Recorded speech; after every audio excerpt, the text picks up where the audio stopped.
ese hecho doloroso, triste para la familia de mi papá, fue muy fuerte. Mi abuela, imagínate cómo quieres que hubiera estado. Muy mal, llorando, y eso fue algo que toda la familia cargó. Y toda la familia cargamos. ¿Por qué te lo cuento hoy? Porque yo lo quiero liberar.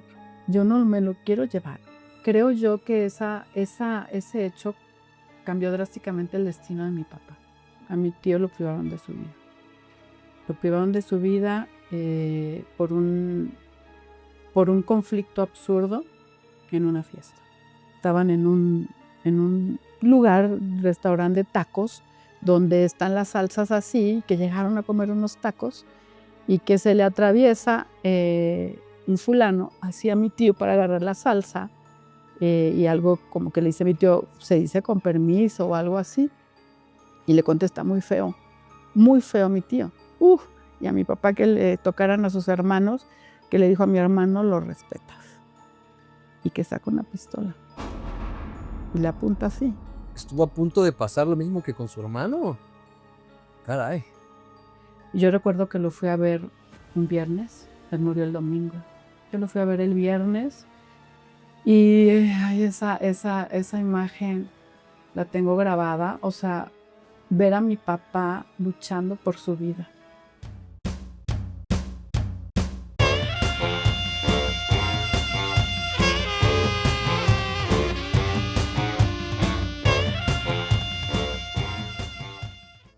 Amigos de Infiltrado, ¿qué se traen entre manos?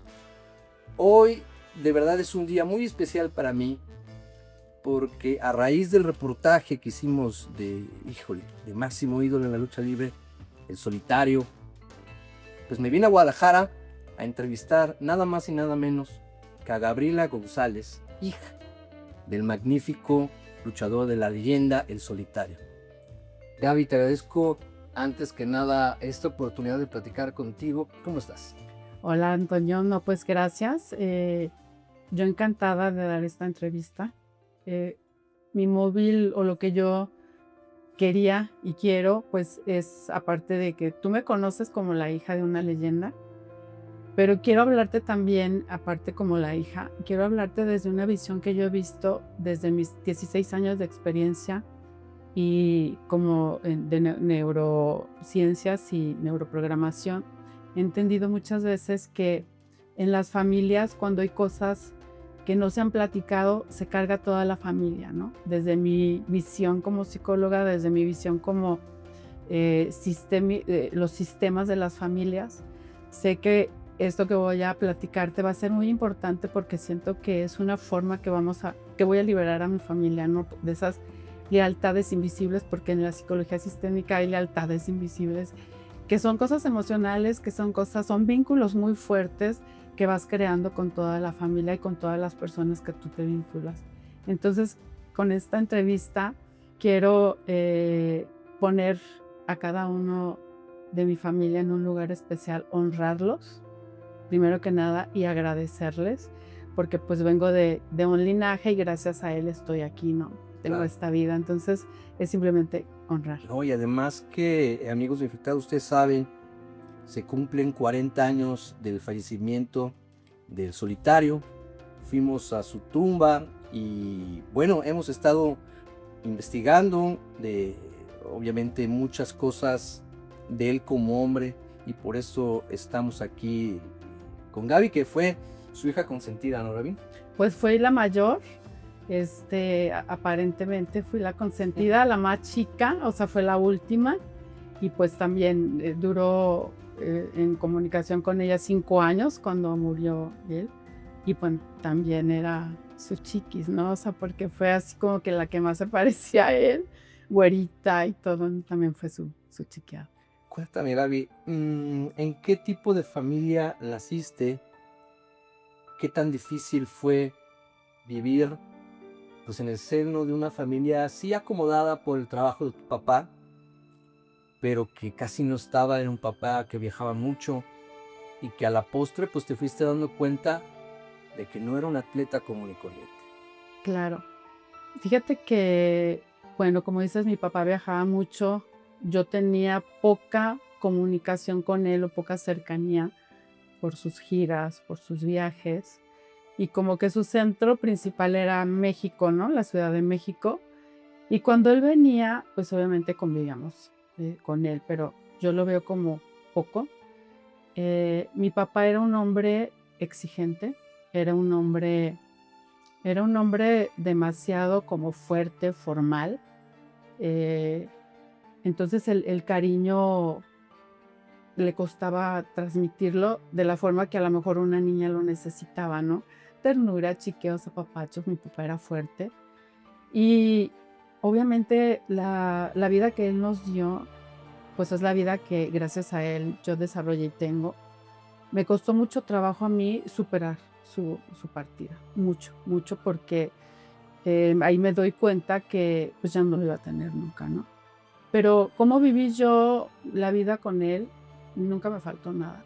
O sea, todo tuve porque él estuvo. Me sentía protegida, que era mi papá.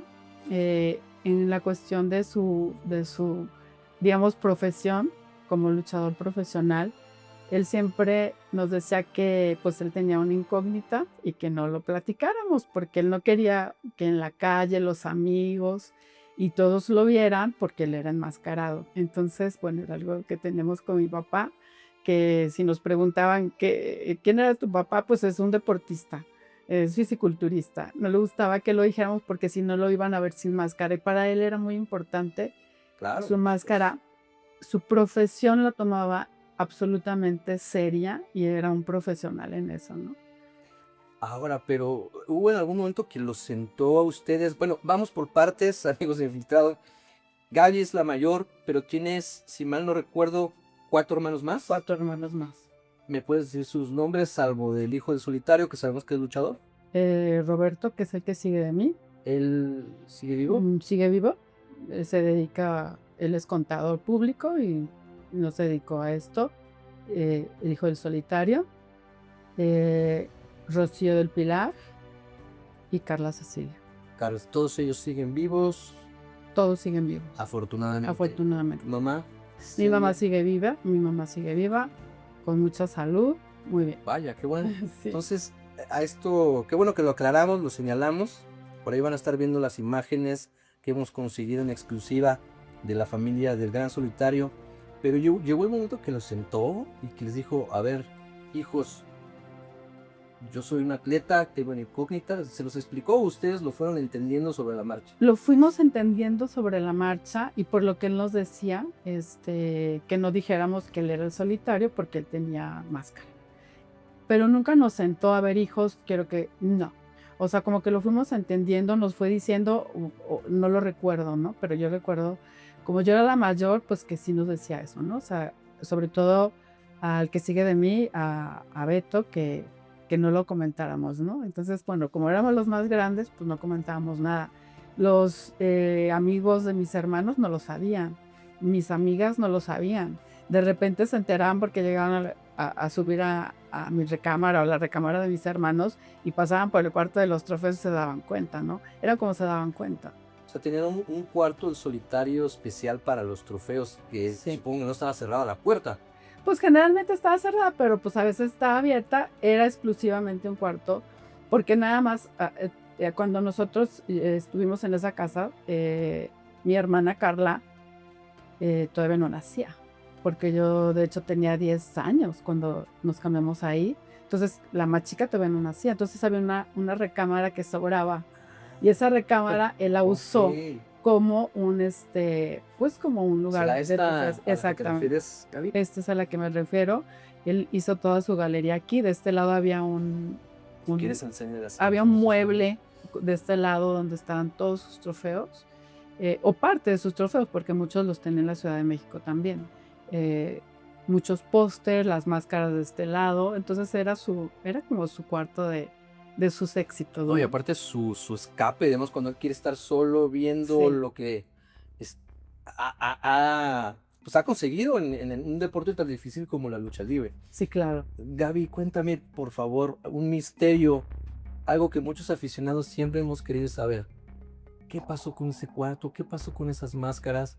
Yo que soy coleccionista y que tengo la fortuna de tener algunas máscaras del Solitario originales, pues siempre me he preguntado dónde está la máscara del Dr. Wagner, del Águila Tapatía, la máscara de Atila, del Ángel Blanco. ¿Qué pasó con esas máscaras?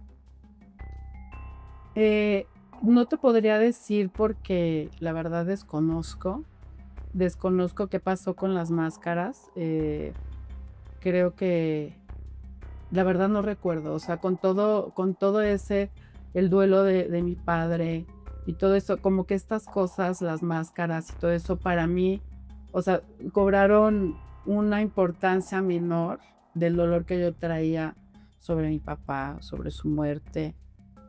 Fue muy fuerte para mí y te mentiría, no sé qué pasó con esos trofeos, esas máscaras.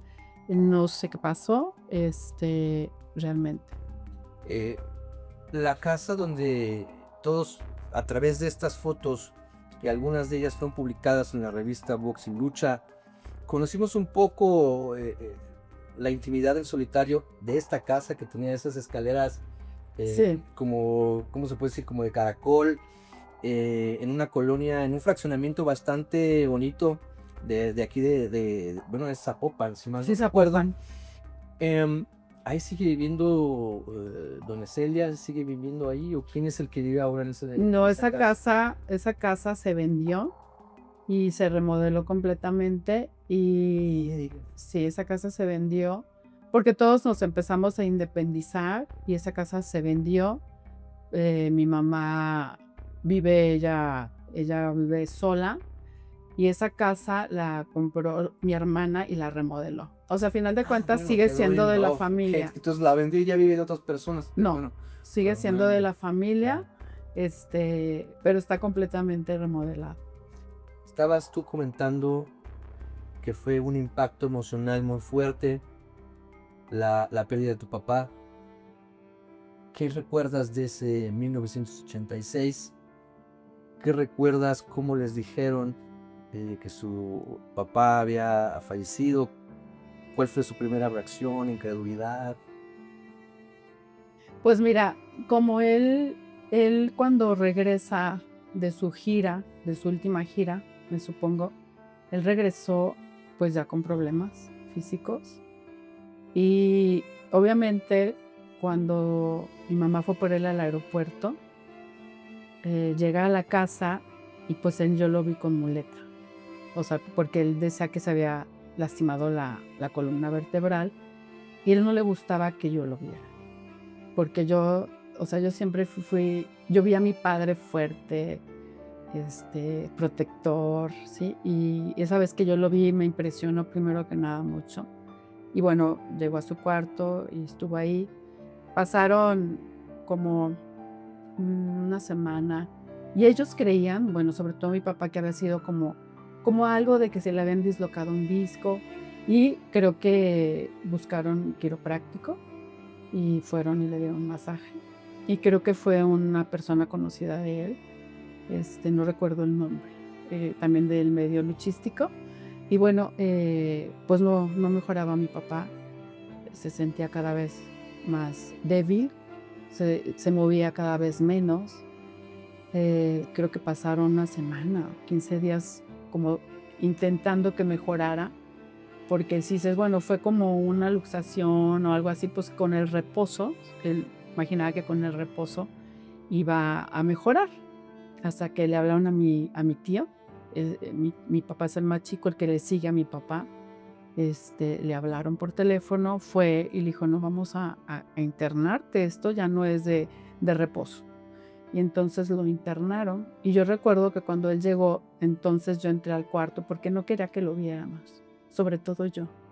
Entonces, yo lo recuerdo que estaba sentado él en la cama, en la orilla de la cama. Y pues yo me le quedé viendo y me decía, hija, y me dice, o sea, lo escuché que dijo, pues a los 40 años, la última lucha, pues no está mal. Entonces, pues me quedó como impresionada esa palabra, ¿no? O sea, jamás me imaginé, pues, el desenlace en lo que terminaría. Yo pensaba que era el retiro, pero no. Sí, o sea, del retiro. Él creyó que ya no iba a volver a luchar porque no sabía si se iba a recuperar de su columna vertebral. Entonces lo internan en un hospital especializado para traumatología, para ver por qué no caminaba. ¿Sí? Y ahí le llama la atención al doctor, que traía un codo como muy inflamado, que supuraba un líquido. Sí, el codo izquierdo. No recuerdo cuál era. Que incluso se ve en la lucha contra el Dr. Wagner, se ve Sí. que trae ya la venda bastante prominente. Así es. Entonces él como que le toma una muestra del codo y se da cuenta que trae estafilococos dorada. Como traía pues neumonía, flemas o problemas respiratorios, como una gripa, una tos, aparentemente, le hicieron un análisis también de las flemas, de los pulmones, de todas las mucosidades, y se dan cuenta que tenía estafilococos dorada. Cuando él luchó con el Wagner ya estaba enfermo, porque recuerdo que él dijo que se sentía débil y aún así ganó. Aún así le ganó. 85. Aún así le ganó, porque él ya estaba enfermo. Traía un derrame interno. Si es verdad, o sea, por una patada que él recibió, tuvo un derrame interno. Pero no fue eso, o sea, él ya traía todo un cuadro antes de... Es cierto, no es un mito, es una famosa patada de Fishman. Eso es cierto, porque sí tuvo un derrame interno, pero no tanto por la patada, o sea, como que eso le desata todo lo que él ya traía. O sea, él traía toda un cuadro de, pues digamos, de esa bacteria que ya estaba haciéndose fuerte por dentro. Y él, como era un hombre muy fuerte, demasiado exageradamente fuerte, pues todo eso resistió. Cuando él se empieza a agravar un poco y lo trasladan a México Americano, donde lo tenían en terapia intensiva con un pabellón de pues, vapor para que él estuviera aventando las flemas. Y yo recuerdo que lo fui a ver un viernes, él murió el domingo. Yo lo fui a ver el viernes y esa imagen la tengo grabada, o sea, ver a mi papá luchando por su vida. O sea, tú veías a mi padre luchando por la vida, no lo ves, no, ya, que ya. No, él luchó hasta el último momento, hasta el último día. Y lo vi con esa fuerza y aquí echándole ganas, hija, me tomó de la mano y me dio varios consejos que nunca se me van a olvidar. Y bueno, eso lo tengo enmarcado en mi mente, que fue la última vez que lo vi vivo.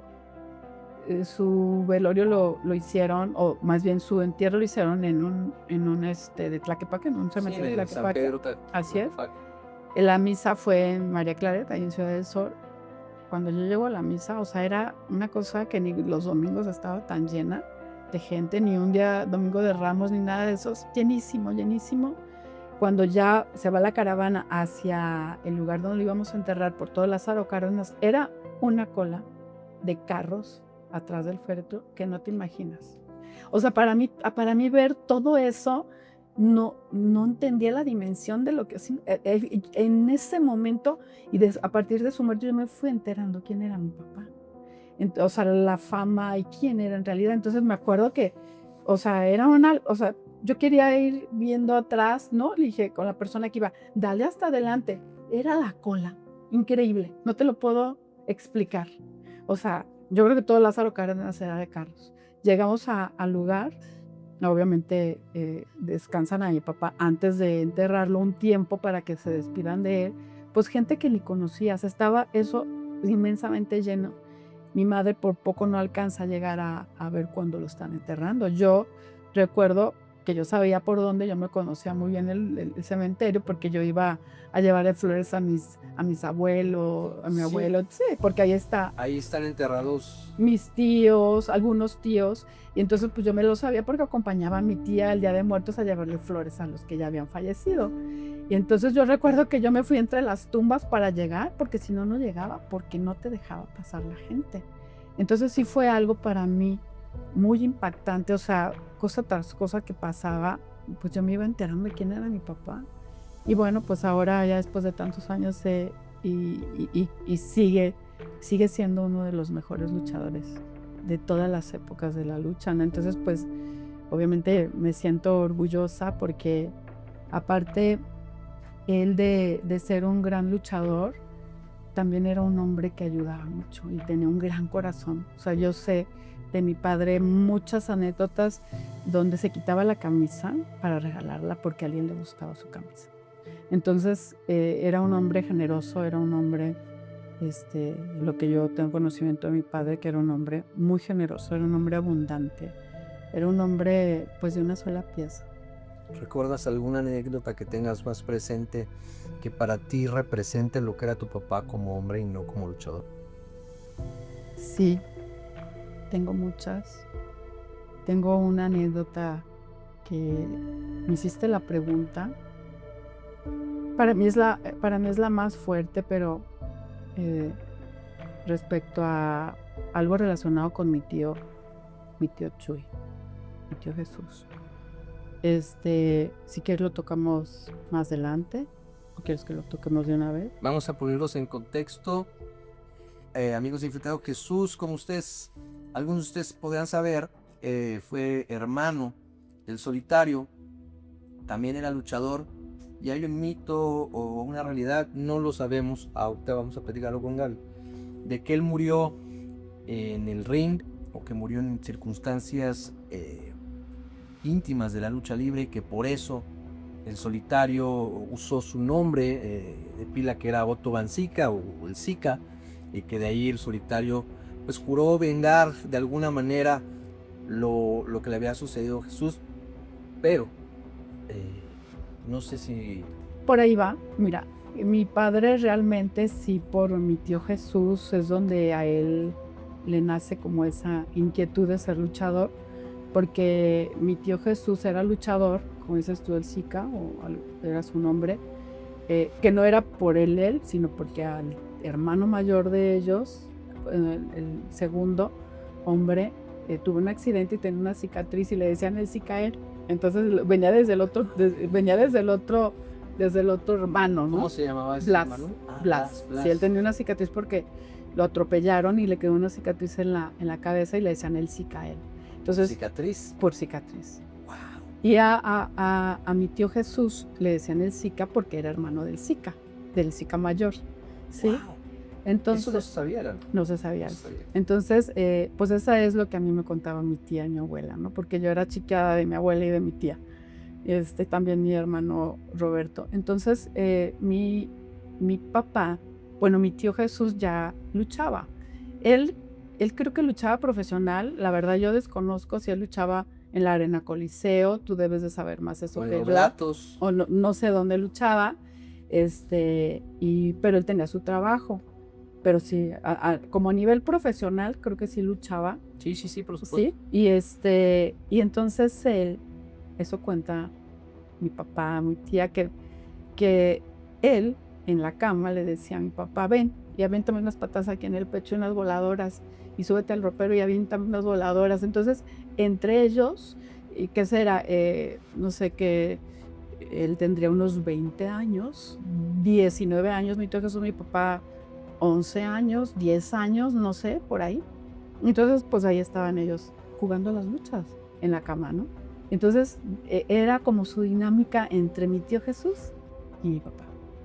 Luchaban de juego y él empezó a gustar por ese hecho la lucha libre. Sí, es por la cuestión de mi padre. Es una información más oscura, más triste de lo que te imaginas.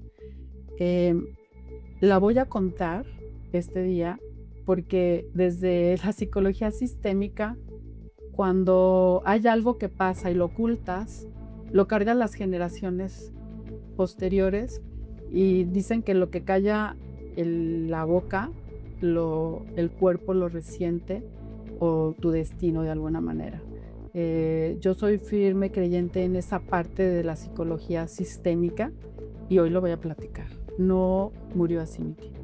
Mi tío Chuy no murió así. A mi tío lo privaron de su vida. Lo privaron de su vida por un conflicto absurdo en una fiesta. A mi tío lo asesinaron.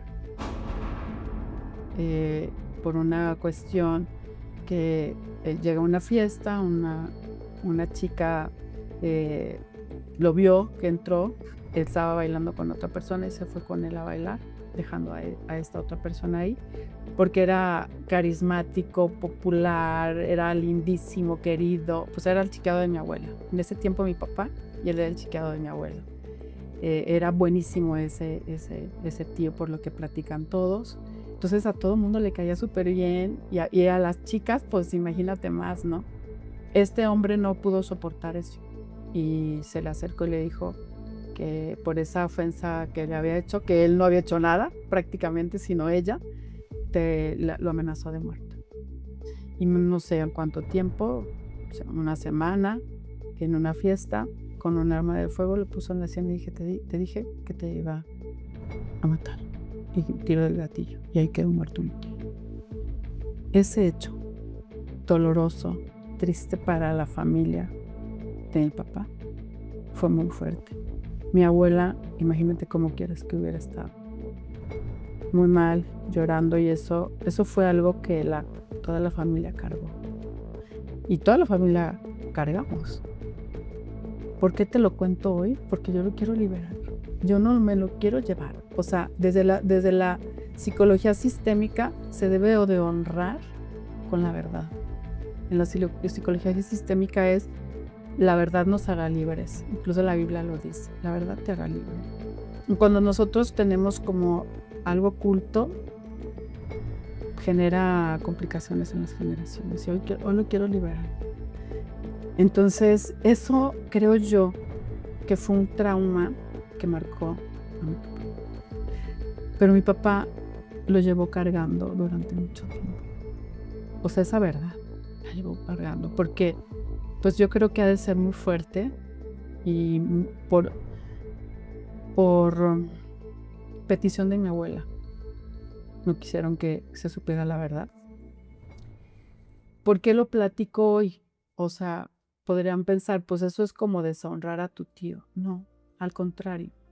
Yo siento que honro y limpio esa carga porque no se le dio la verdad real de lo que le pasó. Es como ocultar, como que si no hubiera sido... Porque fue una víctima. Exactamente, como que... Y eso lo carga el sistema familiar desde mi disciplina psicológica. Gaby, ¿cuántos años tenía más o menos tu papá cuando esto sucedió?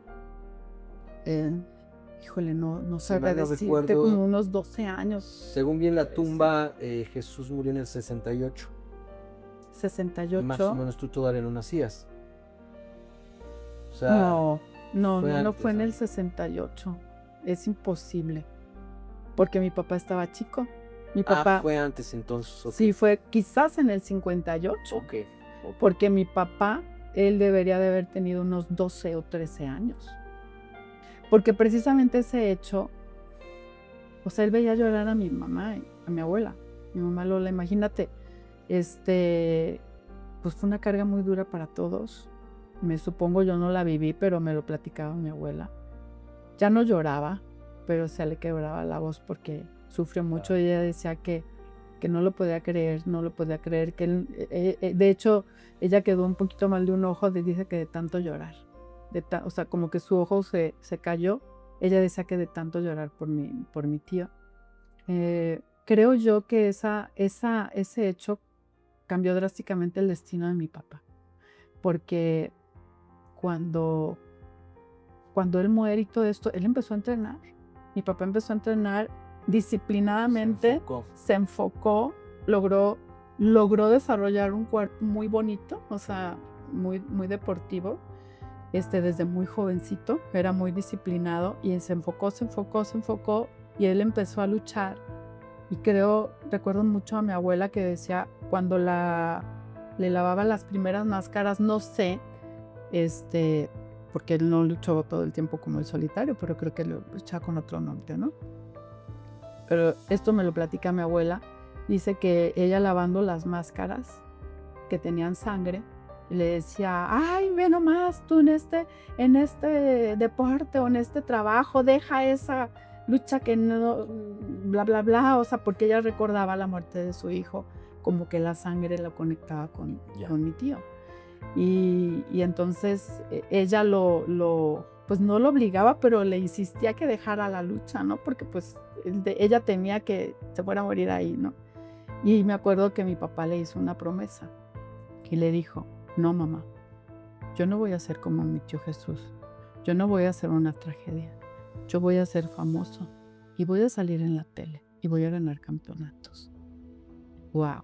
Entonces, esa parte para mí es de un hombre con agallas totales porque lo cumplió. Y recuerdo que mi tía le decía que lo cumplió. O sea, que mi padre le había cumplido la promesa a mi mamá, porque lo veían en la tele, porque era famoso, porque anduvo por el mundo. Involuntariamente, pero lo de la tragedia, tal vez fue algo que no fue no quedó por tu papá, es una enfermedad de una bacteria, pero trágico sí fue. Sí, la muerte de mi padre. ¿Por qué? Era muy joven. Te voy a decir algo, desde la teoría sistémica, obviamente yo te dije que se venía cargando hacia tus generaciones. Y pues, o sea, como que le dobló la edad a mi tío Chuy, pero finalmente murió muy joven. O sea, desgraciadamente, pero pues fue famoso, fue exitoso, fue su sueño y él se lo llevó y fue un éxito que pues no podemos negar nadie, ¿no? Y a lo que yo te decía, lo que yo recuerdo que la vida te regresa las cosas. Esa persona sabían quién era, sabían su nombre y su apodo, pero mi abuela no quiso hacer nada. No quiso hacer nada. ¿Esto ocurrió en Guadalajara? Tlaquepaque. Tlaquepaque. Ella no quiso hacer nada porque dijo que lo que hicieran no iba a regresar la vida de su hijo y que ella no quería, si actuaban mal en contra de esa persona, que tomara represalias con alguno otro de sus hijos. Creo que muy sabio, de alguna manera, ¿no? Pero ¿qué crees? A los años, cuando mi papá ya era exitoso, cuando ya estaba en toda su época de gloria y fama, la vida le puso al asesino de mi tío enfrente. Increíble. En un aeropuerto lo vio, vestido de militar, ya se había hecho militar. Y él dice que lo reconoció perfectamente porque él sabía quién era. Mi papá estaba chico, pero él sabía quién era. Que lo reconoció perfectamente porque dice que tenía algo en el oído. Perfectamente lo reconoció. Obvio, dice que se embargó en su cuerpo una rabia, un coraje de querer tomar venganza, igual como lo que hicieron con su hermano. Pero dice que tomó aire. Era un hombre muy sabio, mi padre. Dice que tomó aire y que él pensó, lo que yo haga contra él, lo que sea, no me va a regresar la vida de mi hermano. Él sabía que de esa manera no iba a llenar un vacío que dejó con su muerte. Él sabía que honró más a mi tío con todo el éxito que tuvo mi papá con la lucha. Entonces él decidió dejarlo por la paz y perdonarlo. Eso es una gran enseñanza para mí, porque es un legado de un hombre sabio que hoy yo lo practico. Con la psicología, con lo que yo hago, yo me dedico a sanar, pero también desde el perdón. Entonces, eso es lo que a mí mi papá me dejó, el perdón, perdonar. Gaby, tengo aquí algo íntimo de tu papá, algo que usó tu papá en la década de los 70s. ¿Qué sientes al ver que personas como nosotros conservamos, atesoramos la máscara del solitario? Pues siento una gran emoción cuando la vi, o sea, porque incluso no lo conociste, porque eres más chico o estabas muy chico cuando él murió. La verdad, pues es un honor para mí que tengas esto, que me platicaste cómo la adquiriste. Y la verdad me hace recordar algo muy personal que me gustaría compartir. Cuando él luchaba, que llegaba de sus giras, cuando nosotros íbamos a la Ciudad de México, llegaba con su maleta, con sus cosas usadas, su máscara sudada. Él tenía un aroma delicioso que a mí me encantaba. Yo recuerdo que tomaba la máscara y me la ponía así y la olía. ¿Por qué? Porque eran muy pocas las veces que yo estaba con mi papá. Entonces, yo recuerdo su olor y el olor y el olfato es algo que jamás olvida. Ahorita pues es imposible que yo pueda, de que esta que era su máscara, oler su olor, ¿no? Pero mi recuerdo era ese, ¿no? Que yo olía cuando tenía la oportunidad, que yo veía por ahí una máscara que él acababa de usar, su sudor olía rico, a mí me encantaba, aparte él le encantaba perfumarse, entonces era como una combinación entre su sudor y su perfume que, bueno, a mí me encantaba. Recuerdo también, te contaba que en su closet, pues eran de antes, pues con una puertita, no como los de ahora que se ventilan. Entonces, pues tenía como su aroma especial y yo recuerdo que cuando iba a la Ciudad de México llegaba porque era un closet solo para él, acá con mi mamá pues era de mi mamá y de él, ¿no? Pero yo entraba y me encerraba en el closet a oler su ropa. Mi padre era rebelde, pero también defendía como a los amigos y, o sea, siempre a él no le hacías algo porque él entraba todo, ¿no? O sea, era muy valiente, muy valiente. Hay anécdotas que me platica mi tío ya de grande que dices tú, qué impresionante valor tenía mi padre. Me cuenta un tío, dice, una vez fuimos a los tacos, dice, mi tío es un hombre pulcro, educado, yo creo que de ahí van, porque seguían, Mario, mi tío Mario seguía después de mi papá, fueron los dos más chicos, que una vez estaban en un lugar, restaurante de tacos, donde están las salsas así, que llegaron a comer unos tacos, y que se le atraviesa un fulano hacia mi tío para agarrar la salsa, y algo como que le dice a mi tío, se dice con permiso o algo así, y le contesta muy feo mi tío. Y a mi papá que le tocaran a sus hermanos, que le dijo a mi hermano, lo respetas, y que saca una pistola y le apunta así.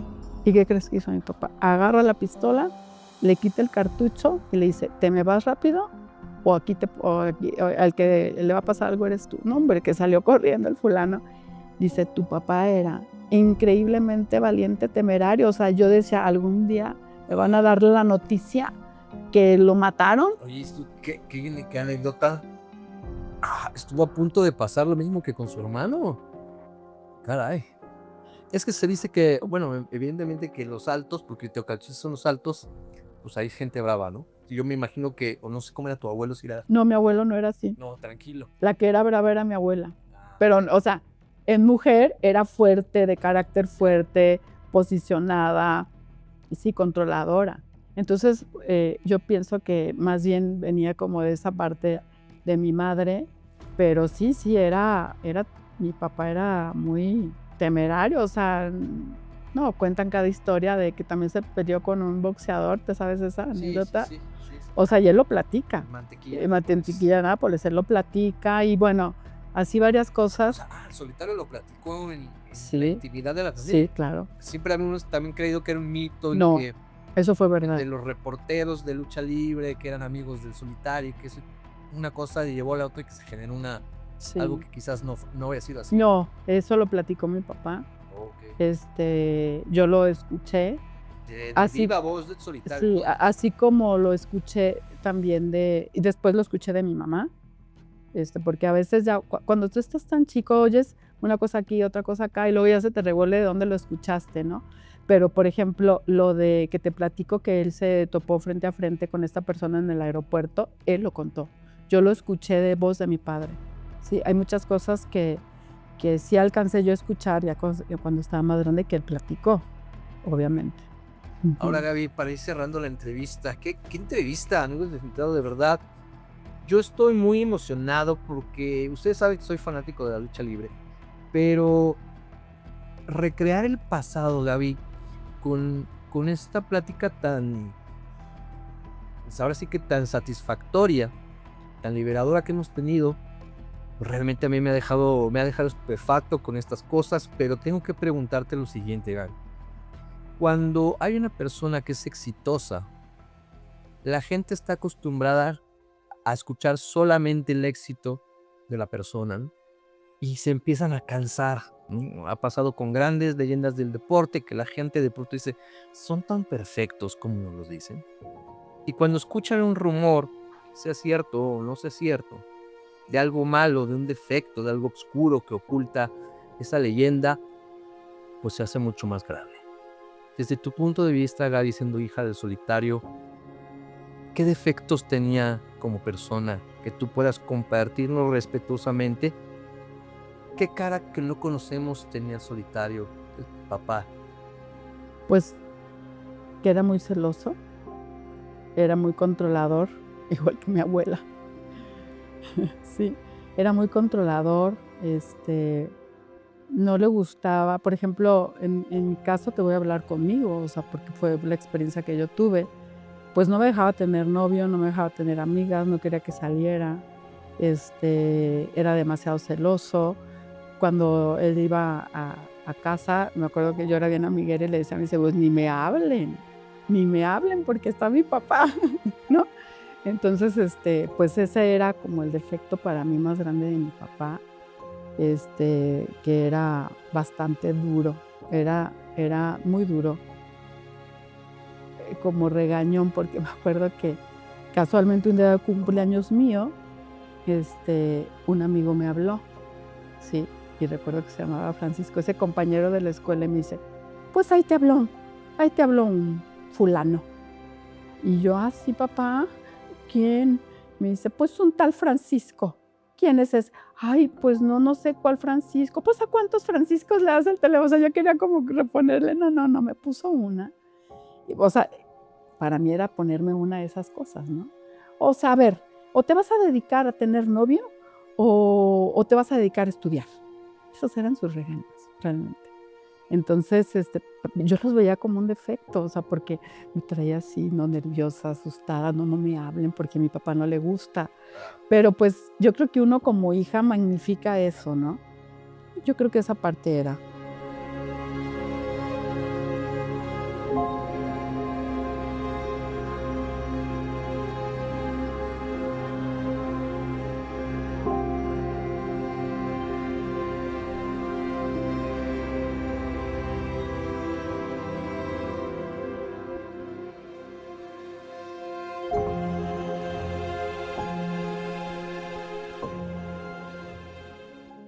La muerte de mi padre, el que yo lo superara, que me costó mucho trabajo, es lo que me hace ser hoy, como soy.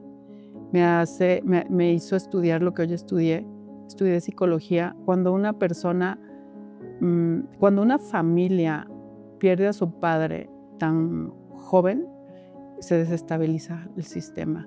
Y creo que los mayores, que somos, voy a mencionar primero a mí porque soy la mayor, después mis otros 2 hermanos, creo que somos los que resentimos más porque éramos los más grandes. Rocío y Carla, obviamente que también lo resintieron y tienen sus consecuencias hasta hoy, psicológicamente hablando, pero creo que los que más nos afectamos fuimos nosotros y nos ha costado más trabajo como superarlo y se proyecta mucho en nuestras vidas, ¿no? En los primeros 3. Y en lo personal, mi hermano, el hijo del solitario, no ha tenido fácil su vida. También, o sea, imagínate la fama de mi padre. Mi hermano, o sea,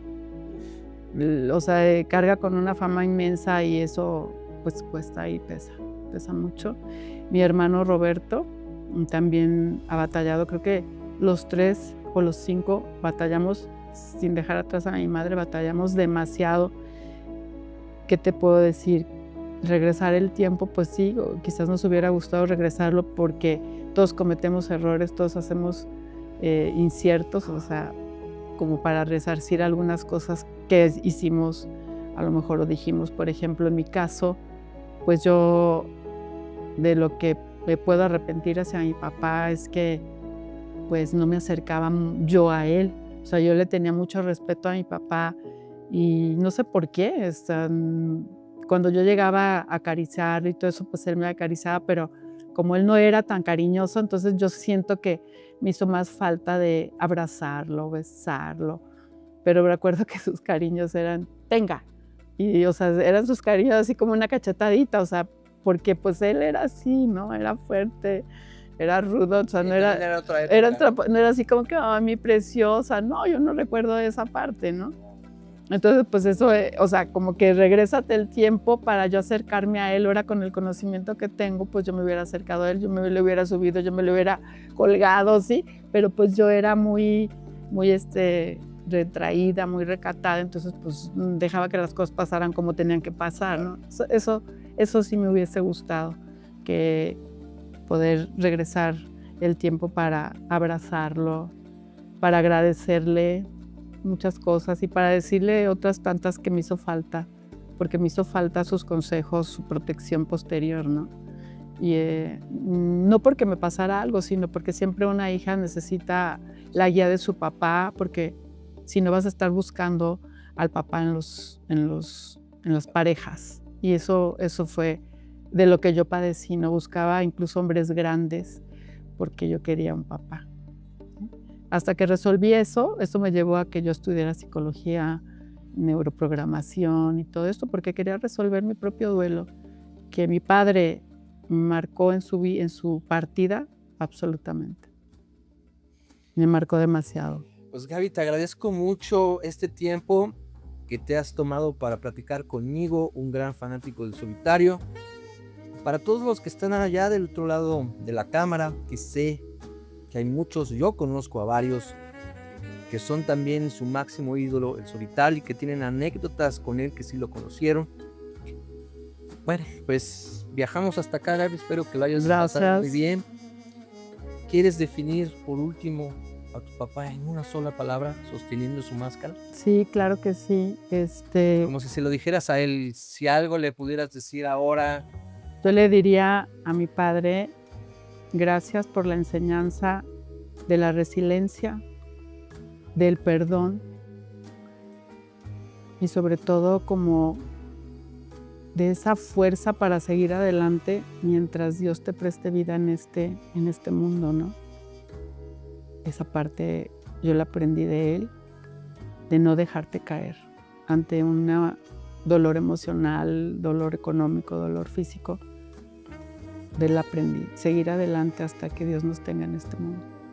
Yo agradezco mucho esta entrevista porque, como lo dije al principio, la verdad nos hace libres y quiero honrar con lo que conté hoy una verdad de mi familia y algo que mi padre llevó y logró, que es pues su fama, su éxito, ¿no? Me lo llevo y lo tengo siempre en mi corazón. Los amigos de Infiltrado, esto ha sido todo. Espero que hayan disfrutado de esta entrevista. Y ya sabe, estimado seguidor, el Infiltrado es...